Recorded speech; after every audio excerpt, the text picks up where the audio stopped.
The sports page with the Orlando Sentinel and FM 96.9 The Game's Mike the Bulldog Bianchi. On JRR. Bulldog Sports page is brought to you by PayPal, which, by the way, I thought of the Bulldog immediately when I saw this news. Bulldog, you being the big class. First off, good morning, Bulldog. Good morning, guys. You being the big classic rock guy you are, you're familiar with Fleetwood Mac's Go Your Own Way, right? Oh, absolutely. You can go your own. That's going to be featured in a new PayPal campaign. There'll be a sneak peek of that tonight, and then you're going to see the commercial over the weekend featuring Will Ferrell singing his version of that while in a bathtub. Yes, he's in a bathtub at that, like Pat said, dude. It's going to be showing up during the basketball games this weekend. So we thought the dog would get a kick out of that. I used to love Stevie Nicks back in the day. Right. God, are you kidding? All right. Hey, where do you want to begin this morning, Bulldog? Yeah, I don't actually want to. Well, sad news, obviously, up at Florida State. They've shut down all their athletic competition this weekend because of the shootings that happened on campus. Jonathan Isaac, Orlando Magic player, he went to Florida State. He was very emotional yesterday after Magic practice talking about it. So, yeah, thoughts and prayers obviously go out to all the people up in Tallahassee. One of my best friend's daughters goes. Both of her daughters go to Florida State, and they were in lockdown yesterday. So scary. We were talking about how the odds are really good that most folks listening to our voices right now have someone somewhere connected to FSU. And your immediate thoughts yesterday when you got the news were like, boy, I hope so and so is safe and sound. And shoot them a text and make sure. Yeah. The kids did well to make sure and reach out to families and friends and all that, so I'm proud of that. Yeah. Speaking of FSU, FSU legend Lee Corso, Orlando's own, he's retiring from college football game day on ESPN. That was announced yesterday. Corso's been living in Orlando, obviously, since he coached the Orlando Renegades back in the mid-1980s. By the way, that's how he was discovered at ESPN. He was coaching the Renegades. ESPN televised the USFL back then, and because Lee was such a funny quipster in his post-game press conferences, he got his foot in the door, and they hired him for the college football coverage, and the rest is history. Lee, of course, is getting older. He turns 90 in August. His last broadcast will be August 30th. So Lee Corso, no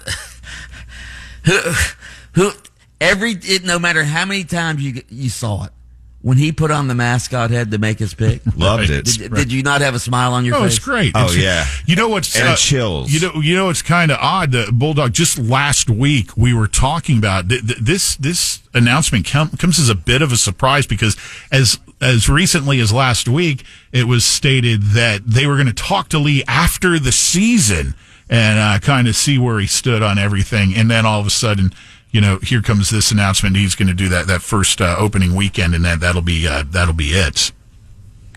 I remember when game day was on campus for UCF back in 2018. They were playing Cincinnati. Lee didn't just put on the mascot head; he put on the whole Nitro outfit. Yeah. Okay.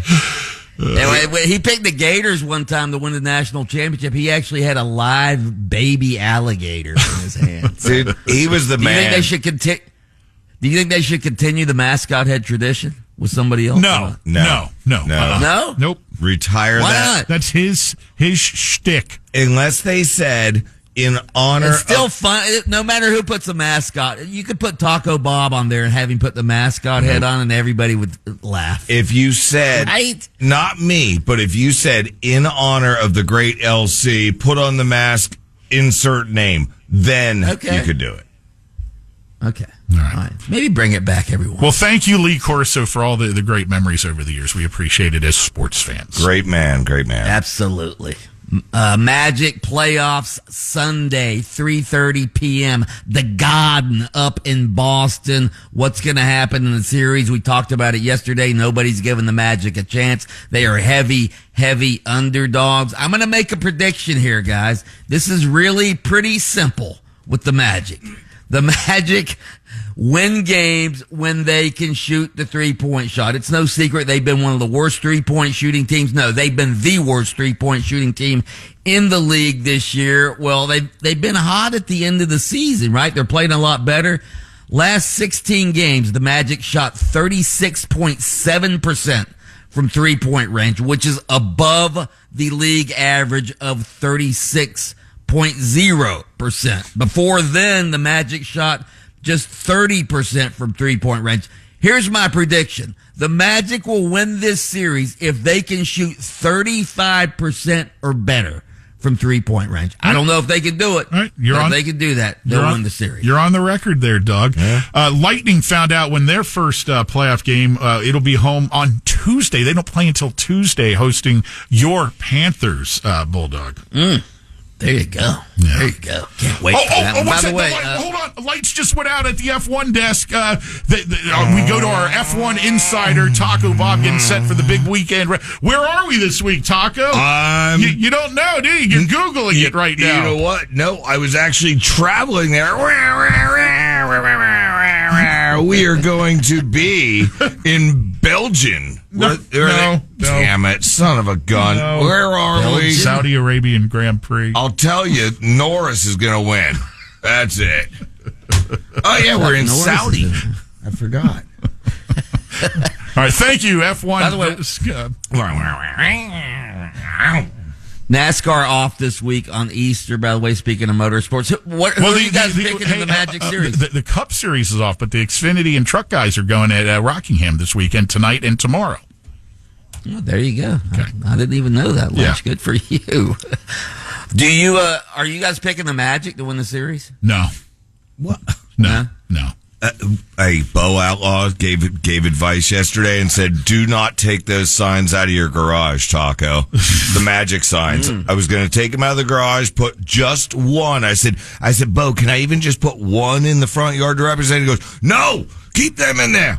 I'd love for him to win, but I don't see I it. have I'm them picking winning. the Celtics, and I'm picking the Celtics in 6. Okay. What about you, Lynch? That sounds about right. All right, so dog 6. Pat, you want to go 6 too? You know what? I'll go on 5. I'll go 5. Oh my God! You know what? I'm gonna go Magic in 7 because we're magical. I hope you're right. We both hope you're right. Hey, they beat the Celtics in the Game 7 back in the Dwight days. Remember that? They went up to the Garden and just blew the Celtics off the court. So hopefully it gets to a Game 7. Now we got the Franz and our other dudes. Orlando City out of town, out of the country this weekend. Montreal, is that who they got on Saturday, Bulldog? Yeah, they got Montreal Saturday night, and then the Pride are at a home tomorrow, 5 p.m. against the Washington Spirit, the team they defeated to win the NWSL championship. The Pride's still undefeated this year. All right. He is Mike the Bulldog Bianchi, host of Open Mic on AM 740 and FM 96.9 The Game. Weekdays on adjacent to us, and he takes time out of his show to join us here for the sports page on JRR. Have a great Easter weekend, Bulldog, and thank you. Happy Easter. Listen to